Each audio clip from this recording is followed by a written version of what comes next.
in my disease, I look at that and I say, oh God, my troubles are of my own making. Gee, what a rotten, terrible person I am. But they told me to start to look for the positive side to that. So my troubles are of my own making. Okay, so I've brought this on.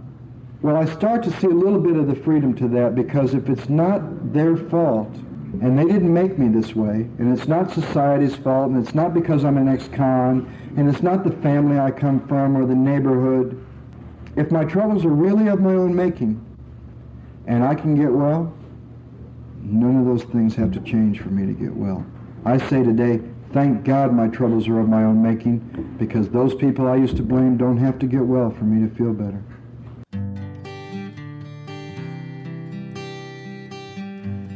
Well, hello, friends of Bill W. and other friends. You have landed on Sober Speak.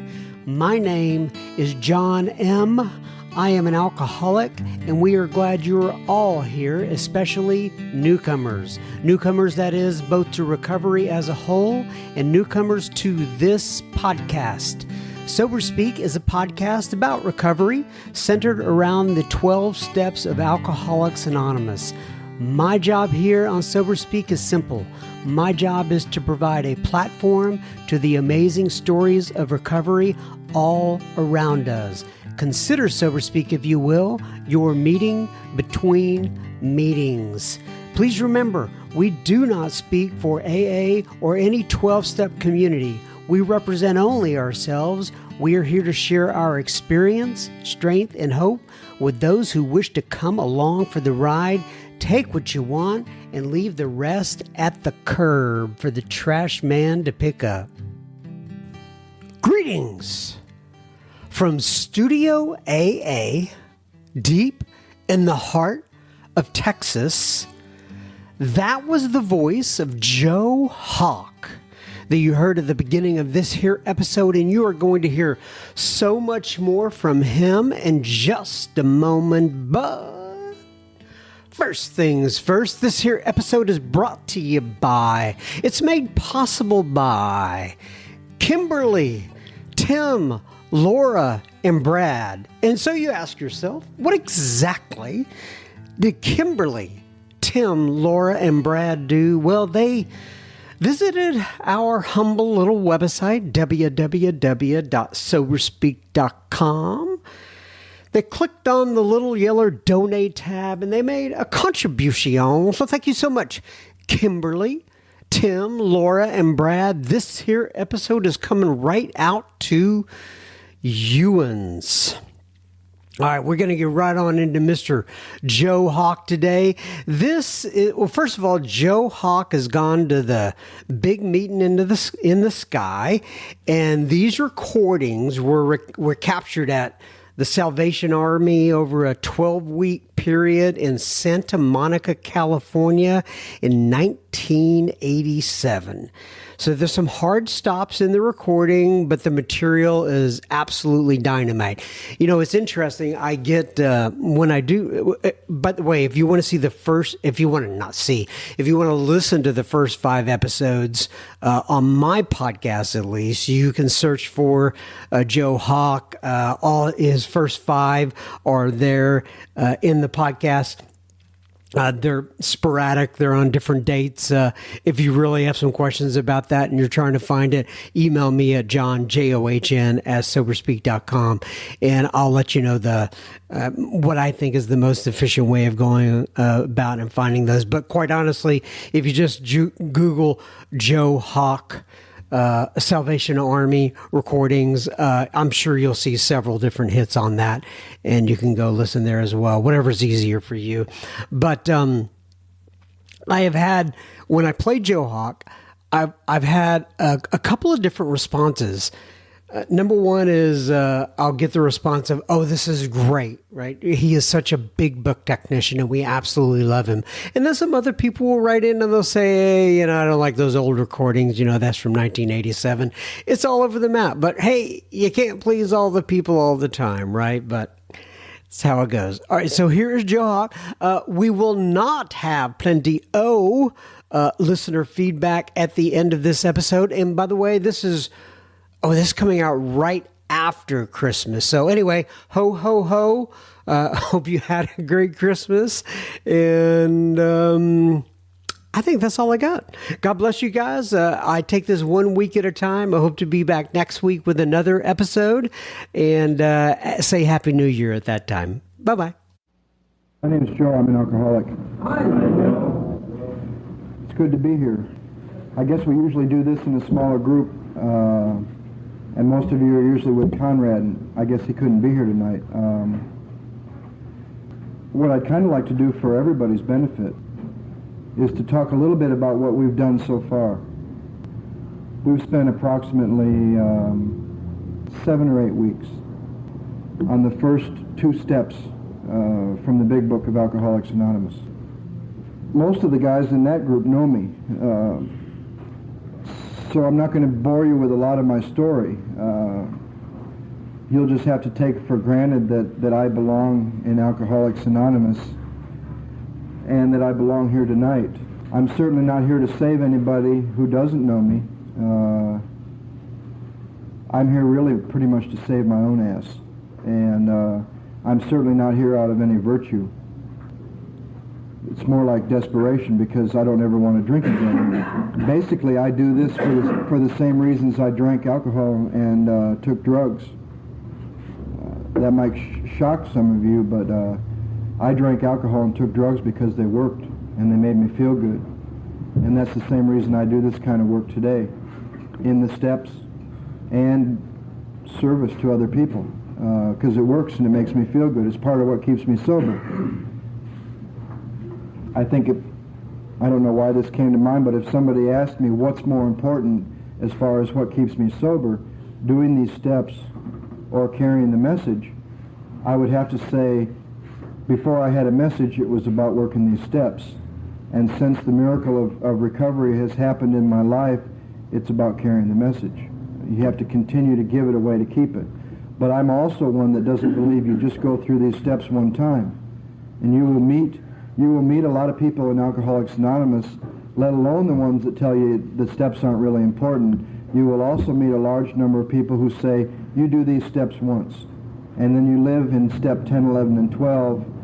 And it's been my experience of what these steps have done in my life each time I've gone through them that I continue to go through them, because I watch unbelievable things happen, even though it's pretty much hasn't been about drugs and alcohol for the last 5 years since the first time. It's about what's going on in my life, but I always do need to remember it is about alcohol for me. That's the bottom line. I went through the steps this last time about a year ago, started about a year ago, when I was 4 years sober because of some stuff that was going on in my life that wasn't acceptable to me anymore. And I got to watch all that change. You know, it had to do with relationships and sex and spending money frivolously and using travel to run away from problems. Just all kinds of stuff. And I watched all that stuff change. You know, I drank for 17 years and I took drugs for a long time, and I was never able to stay away from either one for 30 days for 17 years. I went to treatment 10 times. I went to the penitentiary when I was 19. And I just could never stop, and I could never stay stopped. And once I started, I didn't know when it was going to end, you know. And I haven't had to do that for 5 years. And to a lot of you, that's probably not a big deal. But to me, that is, because I was never away from it for more than 30 days. I don't see a lot of hope in that message, except if you're willing to do some work in this program, none of you ever have to drink and drug again. And if that's not an attractive message, which to me it wasn't when I was new, because that meant feeling the way I felt sitting in treatment the rest of my life, there is a process in this program that'll change you. And I realized that's all I've ever wanted. So way before I ever took a drink, I didn't like being me. When I got those glimpses of me, I didn't like that. And every time I went to a bottle or a woman or a geographical location or a pile of money, all I ever wanted was to be changed. And I literally feel inside that's where the miracle has taken place. I always heard old-timers in this program say it's an inside job. And that's really where this miracle has taken place, because I don't feel like that kid that was lost and confused 10, 11, 12 years old before he ever took a drink. And I don't feel like that kid that they sent to the penitentiary when he was 19, lost and confused. And I really don't feel like that guy who was 30 years old sitting around in AA waiting for this to happen by osmosis, lost and confused. I feel different inside. I am at peace most of the time, and when I'm not, I have something to get out of it that works better than alcohol and drugs ever did. Because what I do in this program to get out of that when I'm feeling that way isn't killing me. Booze and drugs used to take the pain away, but it always got worse. And they were killing me and destroying everybody around me. But this is a big book study, and we have spent, like I said, 6 or 7 weeks on the first 2 steps, which would be everything in the big book from the title page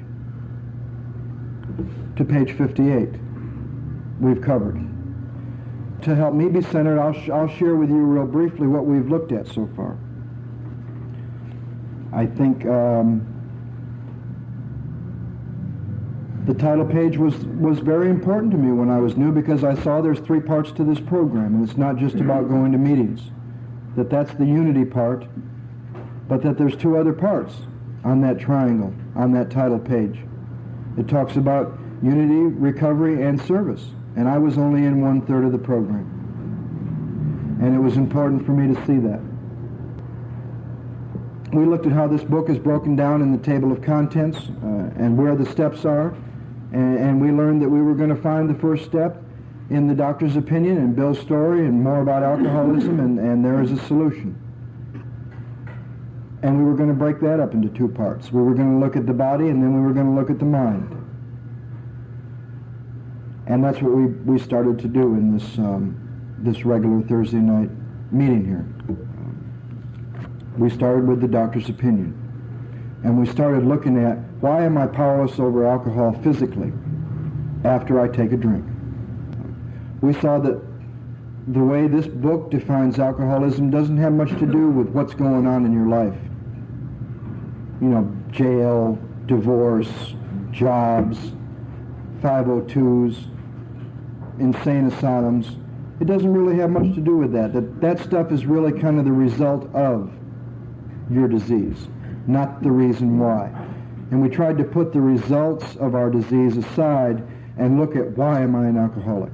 Because there's really only 2 points you need to look at. One is physical and one is mental. And the physical one that we started looking at in the doctor's opinion is, can you control the amount of alcohol you drink once you take a drink? Do you lose control? And he equates it to an allergy, like strawberries. If I'm allergic to strawberries, and every time I eat strawberries, I break out with a rash, he equates that my disease is similar to that if I'm alcoholic, that when I put alcohol in my system, instead of a rash, you know, I don't get a rash when I drink, but he equates it that instead of a rash, maybe I get a craving for more that's beyond anything I can bring to mind to stop. So you look at that. Does that make sense when you look back through your drinking? Do you think you could take 2 drinks a day for 30 days, no more, no less, and control that? You see, I don't know if that would happen the first day, and it didn't always happen the first day, but it happened. So each of us in our own way in that meeting on Thursday nights looked at that point of control. Do you think you can control how much you drink once you start? We went through that doctor's opinion, and we learned to use every statement as a question. Is this me? Do I believe this? Does this make sense? We then did a simple exercise with the first 8 pages of Bill's story to help us look at our lives. Yes, it is a story about the founder of AA, but it's also a tool to help you look at your life. We learned to put aside the differences and look for the similarities. I'm not a stockbroker, I've never been married, I've never been to war, but what can I relate to in here? What are the similarities? And when I look at the way he thought, and when I look at the way he felt, and when I look at the way he drank, I can mark 3/4 of those first 8 pages to answer a real simple question. In my thinking, and in the way I drank, and in the way I felt, was I as hopeless as Bill? And we answered that in our own ways from what we could relate to as a group. We didn't spend much time on the next 8 pages of Bill's story because it's about his recovery. And he went through the first 8 steps in a real short period of time, and he was out the next day making amends. We were told to look at that when you have done what Bill did. When you've done the work in the first 8 steps and you're starting to make amends, go back and then see if you can't relate to as much with Bill's recovery as you did with his disease. That it would not only be the first 8 pages would be a good guide for the progression of the disease, and the second 8 pages would be a good guide for the progression of recovery. See, what I would do is I would read the other 8 pages of Bill's story and I'd say, well, it's not happening that quick for me. And it's not happening that way for me, until I realized he did a lot of work. But I'll tell you this, when I did the work in the first 8 steps of this program and went back and looked at Bill's recovery, I could relate to a lot of that. Most of it. We saw on page 17 why we answered that question. Was I as hopeless as Bill? Because it says on page 17 that we of Alcoholics Anonymous know thousands of men and women who were once just as hopeless as Bill, and I can say so am I. And then they give me some hope. Nearly all have recovered. They've solved the drink problem. That gives me some hope. We looked at a great description of the Fellowship of Alcoholics Anonymous, which is 1/3 of the program, on that same page, page 17. But we also saw a warning on that page that said the fellowship by itself is not enough. What we find in the fellowship, that feeling of having shared in a common problem, is just one element in this powerful cement that holds us together, but that by itself would never have held us together as we are now joined. We saw that the other part of this cement that holds me together is the common solution found in this book. You know, imagine going to an AA meeting and all you get is a room full of people who you can relate to how they drank, but they don't have any solution for you. You'd find a neat place to relate, and you'd find camaraderie, and you'd find a feeling of having shared in a common problem. But imagine if there was no solution here. If all I needed was a group of guys that I shared a common problem with, I think the county jail would have worked a long time ago. We continued to look at the body of the alcoholic up to the top of page 23 until we were able to answer from the bottom of page 22 as a question, that last statement. Does my experience abundantly confirm that once I put any alcohol into my system, something happens, both in the body and the mind, which makes it virtually impossible for me to stop? We were still on that same point. We spent the doctor's opinion and Bill's story and 17 to 23 on that same point. Are you positive that when you put alcohol into your system, you lose control over how much more you're going to drink? Why am I powerless over alcohol physically after I put some in my system? The next 20 pages we spent on looking at the mind. Why am I powerless over alcohol mentally when there's none in my system at all? What is it that gets me back to the first drink every time? We started looking at the idea of, do I suffer from mental obsessions? An obsession is an idea that will come to mind that outweighs every sane idea why you shouldn't. I walk out of my PO's office 28 days out of the penitentiary, and I have about 20 reasons in my mind that he just reminded me of why I shouldn't drink. And one little sneaky idea comes to mind, like nobody will find out, it'll be different this time, I can get away with it. And I walk right into a bar across the street from his office and pick up a drink and wake up 6 days later 120 miles away. Do I see that in my drinking? Do I see where the powerlessness really happens? Do I see when the insanity really takes place? I always thought my insanity was behavior that I exhibited after I took a drink. You know, I beat her up drunk, I committed an armed robbery drunk, under the influence of this.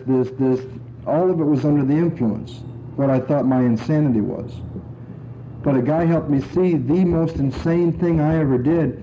Every time I did it, I was absolutely bone dry, with nothing in my system, supposedly in society's eyes at my very best. And that was to pick up another drink, having been away from it for a while. I commit the most insane act of my life, stone cold sober. My insanity takes place before the first drink. That crazy thought that comes to mind that this time it'll be different. So we looked at that for a while. Why am I powerless over alcohol? Mentally, with nothing in my system at all, I become obsessed. That took us to a place where we kind of started to see that we needed some power. We needed some power to keep us from the first drink, which sets that whole cycle in motion. And that maybe lack of power is our problem.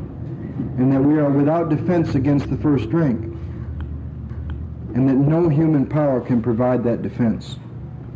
I think, in my opinion, if the first step is about anything, it's about eliminating all my options that I think I have left.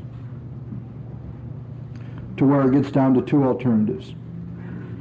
Going on, dying an alcoholic death, or accepting some spiritual help that will give me power to keep me from the first drink and solve my problems.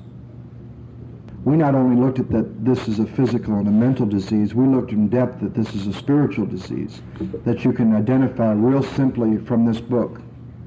It identifies me before I ever took a drink. From the doctor's opinion all the way up to where we are, they give descriptions of untreated alcoholism that fit me before I ever took a drink. The root of my disease that's never been treated till I came to this program. They used to take care of my symptoms, dry me out, get the obsession off my back, but they never treated that spiritual root. And that spiritual root is identified real simply. In the doctor's opinion, restless, irritable, discontented. I feel out of place. I don't fit. In the chapter to the agnostic, I have trouble with personal relationships. I can't control my emotions. I'm prey to misery and depression. I have a feeling of uselessness. I'm full of fear. That fits me before I ever took a drink, and when the booze and the drugs were not working, and then sitting around this program for 5.5 or 6 months, and there's the root right in my face. All they ever did was put Band-Aids on my symptoms. We looked at getting down to the unmanageability, and we found that within. We found the disease within. The disease centers in my body, it centers in my mind, and I'm also spiritually sick, and I don't have the power to heal any one of those areas. I'm powerless. We spent a while on the second step and looked at a lot. Old ideas we bring in here about punishing gods that are keeping score and that we've probably wronged. He's given up on us. Old religious ideas that were impressed on us during our childhood that we probably rejected a long time ago. We looked at what can you and I come up with that we're comfortable with for a conception that we can start with that'll work for us today. My first conception was that I need some power, and I called it power within. The neat thing about AA is you get to choose your own conception. You get to choose your own conception of a power greater than yourself. I don't know how many places I went to where they told me, you believe the way we believe, or you're out of here. The neatest thing that I discovered here, I don't need to believe the way anybody in AA believes. I get to choose my own conception about whatever I think this power is I need based on what I've seen in the first step. They asked me at the second step, are you even willing to believe? Are you even willing to believe that there's a power greater than you? And once I saw my lack of power and how powerless I was, I said there better be. And then they asked me one more short question. Is this power everything or nothing? Is it or isn't it? What's your choice? And they gave me a choice at the second step. And I chose that this power better be everything or I'm nothing. I'm screwed. And I went on from there. I don't want to spend a lot of time on the first 2 pages of how it works, page 58 and 59, but I would like to read something to you because it really kind of gets me a little more directly. And it's the original manuscript of this big book before it was passed around to the groups. My sponsor and I were given a copy of this at a group in Kansas City at their, I think it was their 30th or 35th anniversary when him and I went to speak there. And this is the original manuscript, how it was written before they sent it around to the 3 groups that they had in AA in 1939 or 1935. It says, rarely have we seen a person fail who has thoroughly followed our directions. Those who do not recover, are people who cannot or will not completely give themselves to this simple program. Usually men and women who are constitutionally incapable of being honest with themselves. There are such unfortunates. They are not at fault. They seem to have been born that way. They are naturally incapable of grasping and developing a way of life which demands rigorous honesty. Their chances are less than average. There are those too who suffer from grave emotional and mental disorders, but many of them do recover if they have the capacity to be honest. Our stories disclose in a general way what we used to be like, what happened, and what we are like now. If you have decided you want what we have and are willing to go to any length to get it, then you're ready to follow directions. At some of these you may balk. You may think you can find an easier, softer way. We doubt if you can. With all the earnestness at our command, we beg of you to be fearless and thorough from the very start. Some of us have tried to hold on to our old ideas, and the result was nil until we let go absolutely. Remember that you are dealing with alcohol, cunning, baffling, powerful. Without help it is too much for you. But there is one who has all power. That one is God. You must find him now. Half measures will avail you nothing. You stand at the turning point. Throw yourself under his protection and care with complete abandon. Now we think you can take it. Here are the steps we took, which are suggested as your program of recovery. 1. We admitted we were powerless over alcohol, that our lives had become unmanageable. 2. Came to believe that a power greater than ourselves could restore us to sanity. 3. Made a decision to turn our will and our lives over to the care and direction of God as we understood him. 4. Made a searching and fearless moral inventory of ourselves. 5. Admitted to God, to ourselves, and to another human being the exact nature of our wrongs. 6. We're entirely willing that God remove all these defects of character. 7. Humbly, on our knees, asked him to remove our shortcomings, holding nothing back. 8. Made a list of all persons we had harmed and became willing to make complete amends to them all. 9. Made direct amends to such people wherever possible, except when to do so would injure them or others. 10. Continued to take personal inventory, and when we were wrong, promptly admitted it. 11. Sought through prayer and meditation to improve our contact with God, praying only for knowledge of his will for us and the power to carry that out. 12. Having had a spiritual experience, as the result of this course of action, we tried to carry this message to others, especially alcoholics, and to practice these principles in all our affairs. You may exclaim, what an order! I can't go through with it. Do not be discouraged. No one among us has been able to maintain anything like perfect adherence to these principles. We are not saints. The point is that we are willing to grow along spiritual lines. The principles we have set down are guides to progress. We claim spiritual progress rather than spiritual perfection.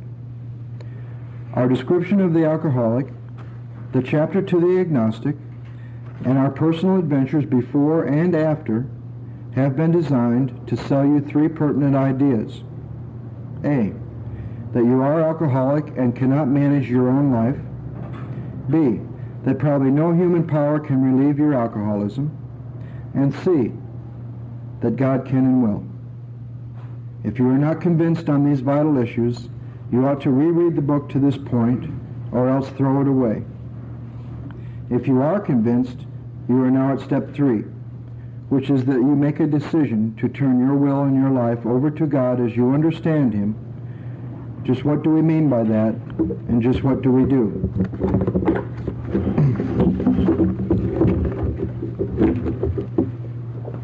So, I think that first paragraph of how it works, I didn't think that it described me when I first read it. I didn't think I was constitutionally incapable of being honest with myself. I didn't think I was naturally incapable of grasping and developing a manner of living which demands rigorous honesty. I didn't think I suffered from grave emotional and mental disorders until I went back and did the work up to this point, and I realized that's me. You know, what I do with the truth is unbelievable, and that it's hard for me to be honest with myself because I believe the lie. That's the main thing we looked at from page 23 to 43. I buy the lie. My mind tells me it'll be different this time, and I believe it. Where alcohol and drugs are concerned, I'm incapable of being honest with myself. I can't tell the difference between the true and the false. And I have grave emotional and mental disorders. You see, but as much as that first paragraph takes away some hope, the top of the next page gives me some hope. Even that same paragraph gives me some hope because it says their chances are less than average. It doesn't say that there's no hope for us. I'm here to tell you, if I got here able to be honest without any emotional or mental disorders, my chances were still less than average, based on my track record. That the top of the next page, though, tells me without help it is too much for me anyway. But there is one who has all power. That one is God. May you find him now. You know, that is me in that first paragraph. And my chances were less than average anyway, but there is a way to recover in this program.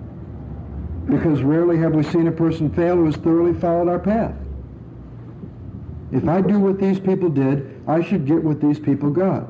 And if you want to see what the promises are of this recovery program, we're going to see some nifty promises right here at the third step. Don't let anybody ever sell you short and tell you the only promises in this program. For those of you who have been to AA, you've probably heard the promises on page 83 over and over and over. If you're painstaking about this phase of your recovery in the middle of the ninth step, we're going to find some nifty promises at step 3, 4, 5, 10. It's interesting that they say half measures availed us nothing. I mean, you would at least think half measures would avail you half. I mean, isn't that how it works out there? And I think, in my opinion, at the end of this, at the end of what we've looked at in the first two steps, that we stand at the turning point, and that we're going to ask His protection and care with complete abandon. That somewhere in the process of these first two steps, I've given up that I can do it. I've given up the idea that I can fix myself. I think the short paragraph that comes just before the ABCs on the next page really sums up everything we've looked at, step 1 and 2. It says, our description of the alcoholic. See, I didn't know what they meant by that until I did everything up to this page. I know now that the description of the alcoholic is step 1, and it's found in the doctor's opinion and Bill's story, and there is a solution and more about alcoholism. So that's what they're saying there. The doctor's opinion, Bill's story, there's a solution and more about alcoholism, step 1. The chapter to the agnostic, step 2. And our personal adventures, your and my personal adventures, not only before, but after. To me that means drunk or sober. And I had to have some time to see that. And I had to have some time away from drugs and alcohol, trying to manage my life, to see that they meant before and after. Make clear these 3 pertinent ideas. Step 1, that I'm alcoholic and I can't manage my own life. That probably no human power can relieve my alcoholism. And step 2, C, God could and would if He were sought. That everything up to this page, everything up to page 60, has been designed to help me look at the first 2 steps. From the description of the alcoholic, to the chapter to the agnostic, to looking back through my life. Before, drunk, and after, sober. To help me look at the ABCs. Now, if you're convinced of these 3 ABCs, they're real simple. are you alcoholic and can you manage your own life? Yes, I am alcoholic and I can't manage my own life. And I don't think there's any human power that can relieve this because I've tried everything. And at the second step, I chose to believe that God could and would if he were sought. Now, I had to spend some time on that because they use the plural. They use could and would in the plural. I had to look at the singular for me, Kenny and Willie. Now, I didn't get stuck on God can. I knew he could. I knew God can because I've seen him happen in other people's lives, if not only just in AA, but other places too. But when I asked myself the question, will he? For me, I had to think about that for a while. But it says, if I'm convinced of these three pertinent ideas, then I'm now at step 3, which is that I will decide to turn my will and my life over to God as I understood him.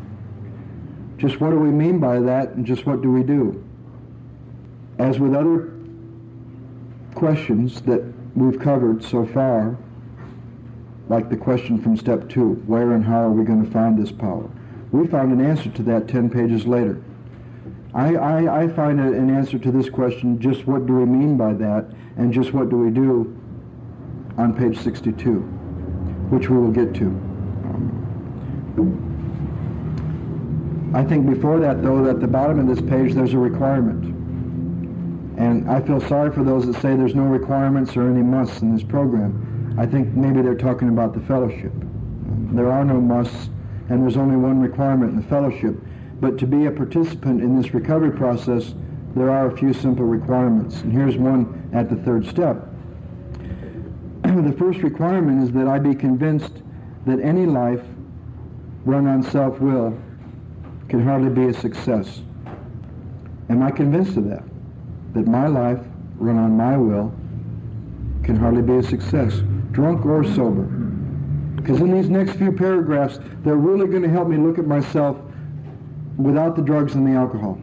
They're going to talk about at my very best, even when my motives are good, even when trying to be kind. They're going to kind of bring me out from behind the bottle now, and they're going to help me look at me at my very best. With all my human resources marshaled together, do I think I can manage my life? Do I think I can pull the show off? So they help me look at this. They help convince me that my life run on my will can hardly be a success. On that basis, running my life on my will, I was almost always in collision with something or somebody, even though my motives were good. Even though my motives were good. Most people try to live by self-propulsion. Each person is like an actor who wants to run the whole show, is forever trying to arrange the lights, the ballet, the scenery, and the rest of the players in his own way. If his arrangements would only stay put, if only people would do as he wished, the show would be great. Everybody, including himself, would be pleased. Life would be wonderful. In trying to make these arrangements, our actor may be sometimes quite virtuous. He may be kind, considerate, patient, generous, even modest and self-sacrificing. On the other hand, he may be mean, egotistical, selfish, and dishonest. But as with most humans, he is more likely to have varied traits. You see, I think if everything went the way I wanted, not only would I be happy, but you all would be happy too, because that would be the way you'd want it. See, I don't know that. I don't know that. I think I know that. And I think I know how it should be for everybody around me. What usually happens when I try to run my life on my will? The show doesn't come off very well. I begin to think life doesn't treat me right. I decide to exert myself more. I become on the next occasion still more demanding or gracious, as the case may be. Still, the play doesn't suit me. Admitting I may be somewhat at fault, I am sure that other people are more to blame. I am sure that other people are more to blame. That sums up so much of my life. I become angry, indignant, self-pitying. What is my basic trouble? And here's the one that really sums up a lot of my life. Am I not really a self-seeker even when trying to be kind? Look back and look at when you maybe did something kind for somebody and your motives were good. I was usually in it for something I could get or I could collect on later. Am I not a victim of the delusion that I can wrest satisfaction and happiness out of this world if I only manage well? Is it not evident to all the rest of the players that these are the things he wants? And do not my actions make each of them wish to retaliate, snatching all they can get out of the show? Am I not, even in my best moments, a producer of confusion rather than harmony?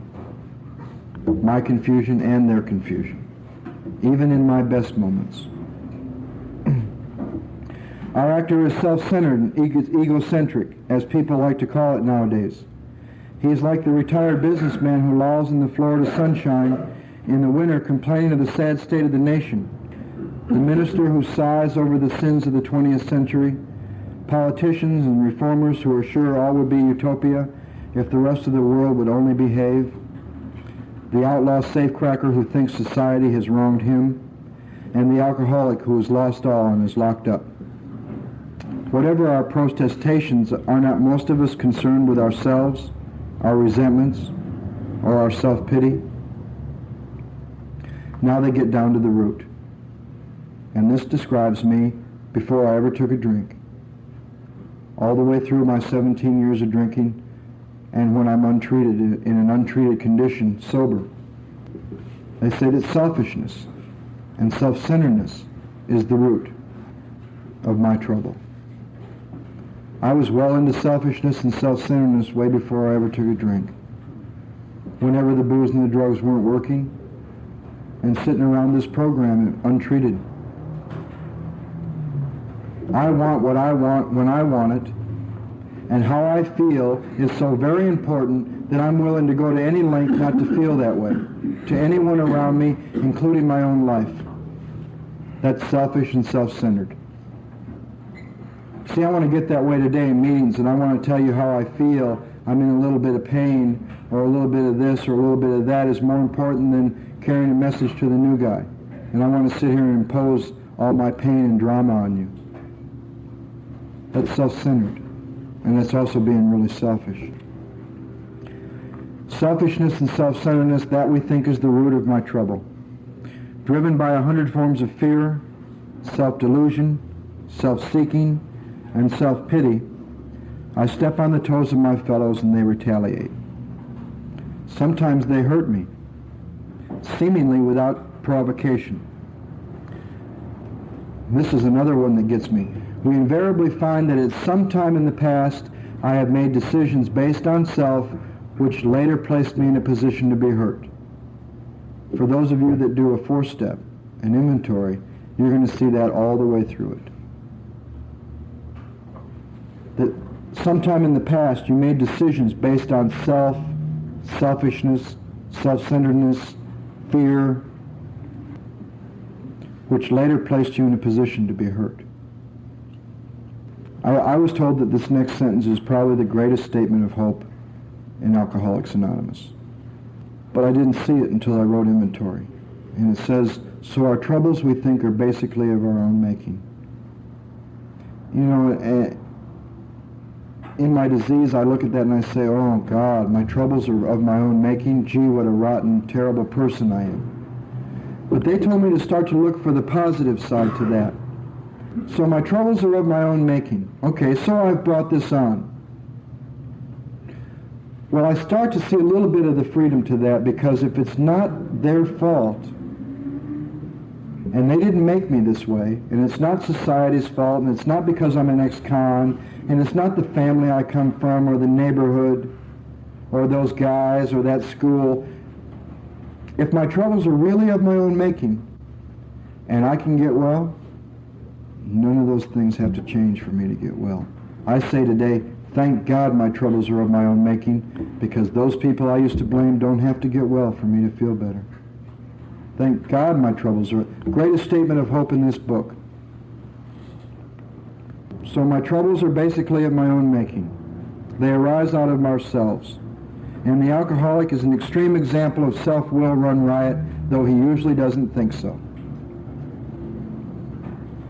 What do you mean I just wanted my own way? Above everything, we alcoholics must be rid of this selfishness. Above everything. We must, or it kills us. God makes that possible. That's a promise. And there often seems no way of entirely getting rid of self without his aid.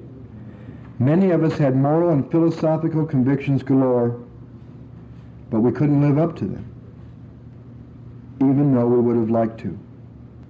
Neither could we reduce our self-centeredness much by wishing or trying on our own power. We had to have God's help. You know, I'm not a sociopath. They told me in the penitentiary I was a sociopath and I had no conscience and I didn't know right from wrong. I grew up knowing right from wrong. I grew up with some values, some morals, some beliefs.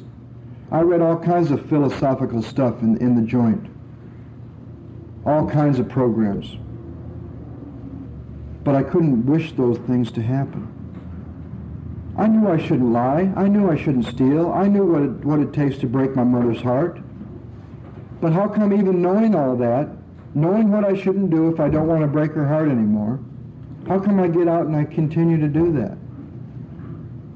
Many of us had moral and philosophical convictions galore, but we couldn't live up to them, even though we wanted to. The needed power wasn't there. So once again, I'm looking at, I need some power. And that this third step is going to be a decision to go for that power. And they told me in the second step that I was going to have to search fearlessly, same two words they use in the fourth step, and that I was going to find this power deep down within myself. The last place I ever thought to look. I always thought all that was in there was garbage because of my experience in therapy. Every time I go in there, it hurts, and it's painful, and it's scary, and I don't like what's in there. But I was told if we can clear away that garbage, that pain and that guilt and all that stuff that's in there, what we were going to find there was true power that I was born with. It's been there all the time. So we had a question on the previous page. That we are going to decide to turn our will and our life over to God as we understand Him. Just what do we mean by that, and just what do we do? Here's the answer. This is the how and the why. How is what we do. Why is what we mean. Why do I have to do this? Here's the third step decision. I always thought that doing the prayer was the decision at the third step. I was told this is the third step decision. I will decide that hereafter in this drama of life, God was going to be my director. He is the principal. We are His agents. He is the Father. We are His children. Most good ideas are simple, and this concept was the keystone of the new and triumphant arch through which we pass to freedom. So why do I need to turn my will and my life over to the care of God? Because me playing God hasn't worked. Me running my life on my will hasn't worked. Now, how am I going to do this? I am going to decide that from hereafter, He's the director. He is the principal. He is the Father. We talked from page 17, where it told me how to make this cement with 2 equal parts, what I find in the fellowship and what I find in the common solution in this book, and that we were building a foundation with that cement, the foundation of my program, the foundation of recovery in the first step. At the second step, we placed the first stone on that foundation, and that was, are you willing to believe? That was the cornerstone. Now, this doesn't seem real important now, but it will at the end of the fifth step. They've now given me the keystone of this arch. And I was told by a guy that worked with bricks and made arches that the keystone was right up there on the top. And the cornerstone was the first one put in place. They usually write a date on it. That this idea that from hereafter in this drama of life, God is going to be my director, my principal, and my father. That this idea was going to be the keystone, to my recovery. Now, I use the third step prayer almost every day, but I've never had to take the third step since the first time. I remember sitting in Denver in a meeting one day before I went through this work the way we're doing it. I thought I'd taken the first 3 steps because I had said I was alcoholic, and I thought I was powerless, and I guess my life's unmanageable, and I believe in God, and sat in a chair and read this prayer and tried to write an inventory. Somewhere during that time, when I thought I had taken these first 3 steps, I sat in a meeting in Denver and I said, well, I turned it over and I took it back. And I turned it over and I took it back.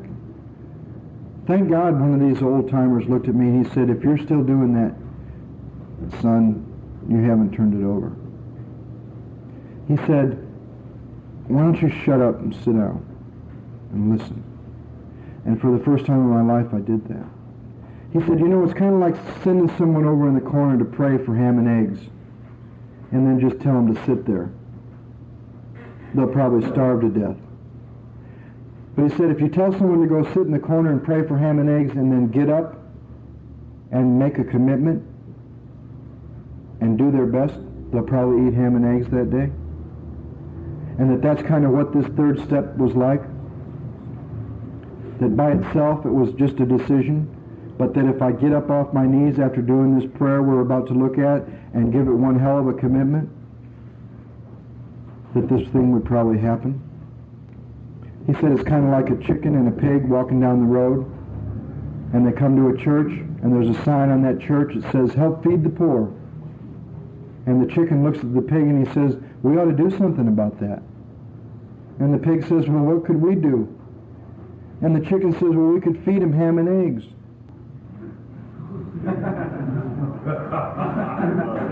And the pig had a little more sense than I did when I took the third step, because he said to the chicken, well, for you, that's just a simple decision to lay some eggs. But for me, that's one hell of a commitment because we're talking about my life. They started asking me that after I took this third step. Are you a chicken or a pig? You going to just make a decision to lay some eggs like you've done all your life? Or are you going to make one hell of a commitment because we're talking about life and death? Boy, they made me mad. I remember some guy saying 3 frogs sitting on a log. All 3 of them decide to jump off. How many are left? 3. I said none. They jumped in.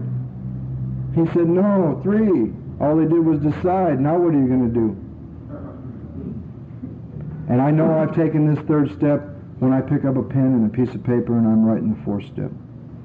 Because that's how I turn my will and I thought it was going to be some lofty thing. You know, my sponsor's going to take me up on a mountaintop in Colorado. We're going to get on our knees and the sky's going to open up and the thunderbolt's going to come down and I'm going to get off my knees and my will and my life will be magically turned over to a power greater than myself that I don't even really understand yet. He said, no, you don't need any more big booms. He said, they've almost killed you. He said, the way you turn your will and your life over to the care of God is 4, 5, 6, 7, 8, 9. And if you look at what's called for in step 4, 5, 6, 7, 8, 9, they are acts that I not only do not have the power to do when I'm at step 1, but they're contrary to everything I've ever believed. You see, it's contrary to my life and it's against my will to write down the truth. And it's contrary to my life and against my will to take that and read it to one person. See, I'm one of these people that takes a little bit to you if I think I can get something from you. A little bit over here. I tell this therapist a little bit. I tell this priest a little bit. I tell this guy a little bit. But I've never laid it all out for anybody.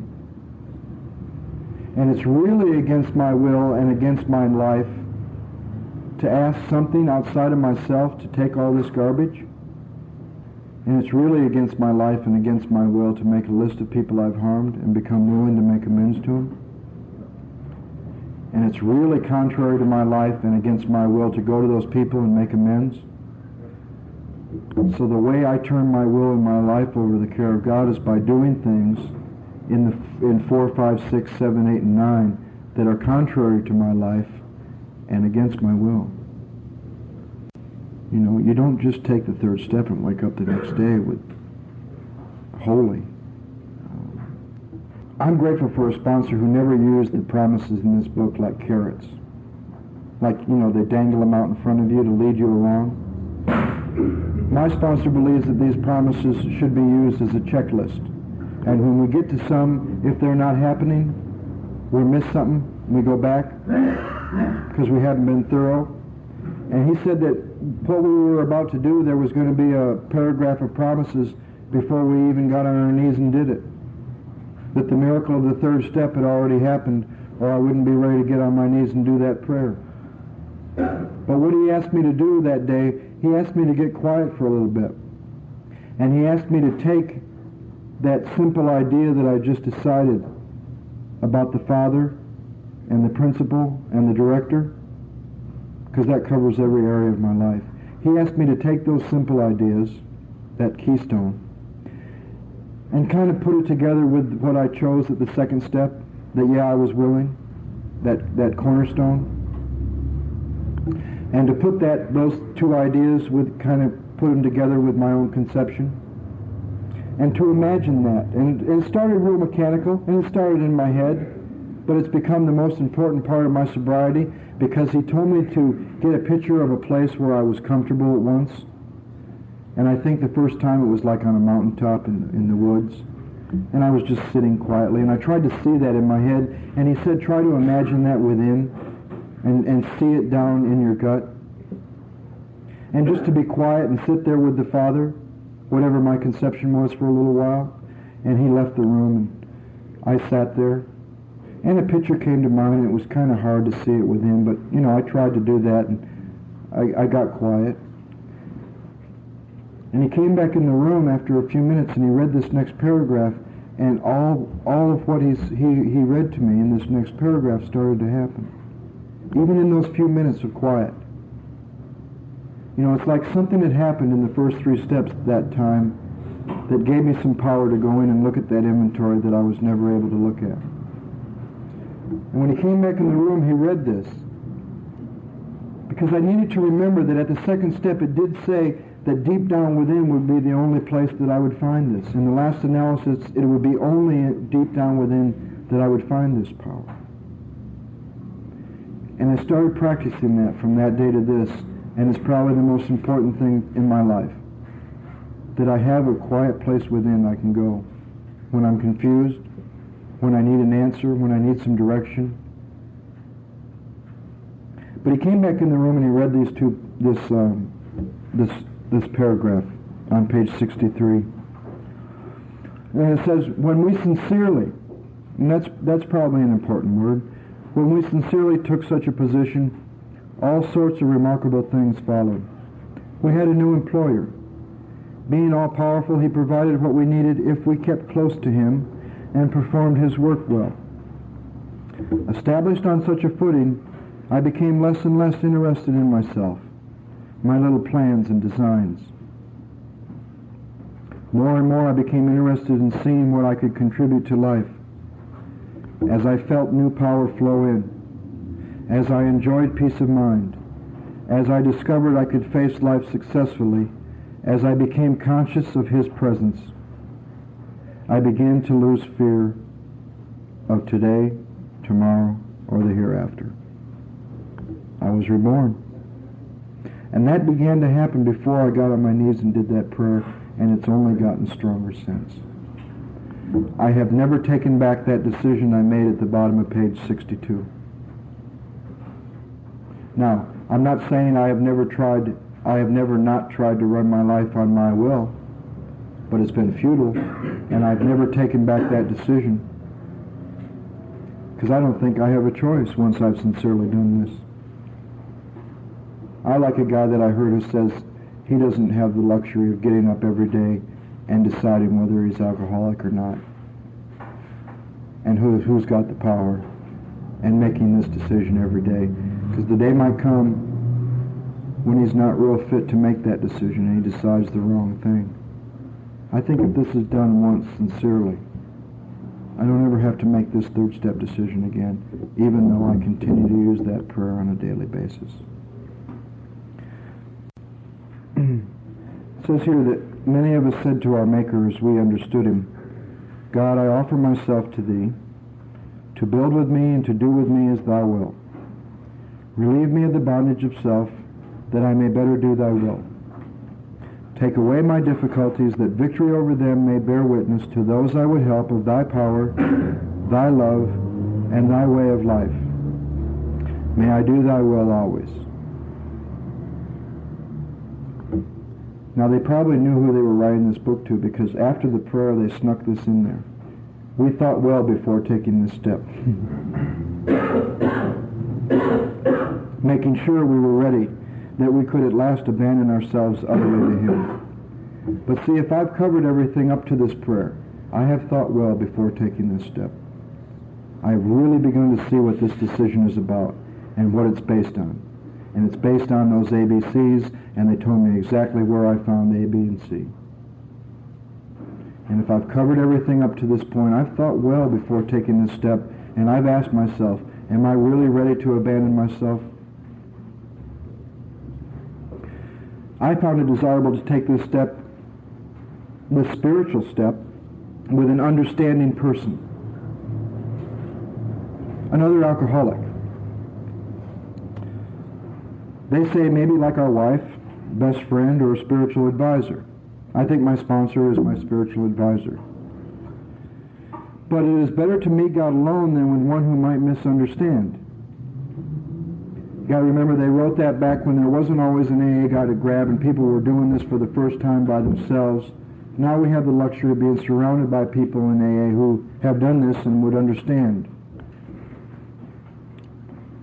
The wording was, of course, quite optional so long as we expressed the idea, voicing it, without reservation. This was only a beginning, though if honestly and humbly made, in effect, sometimes a very great one was felt at once.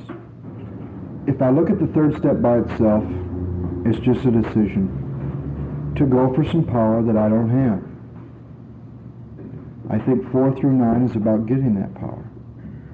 Now, we're going to wait a week before we talk about inventory, but if any of you ever take this third step sincerely, having covered everything up to this point, I would say not to wait a week before you start an inventory. It says it once. So, I hope that each and every one of us in our own way can look at this and decide, are we chickens or are we pigs? Are we going to lay some more eggs like we've done all our lives? Or are we going to take this third step and then make one hell of a commitment?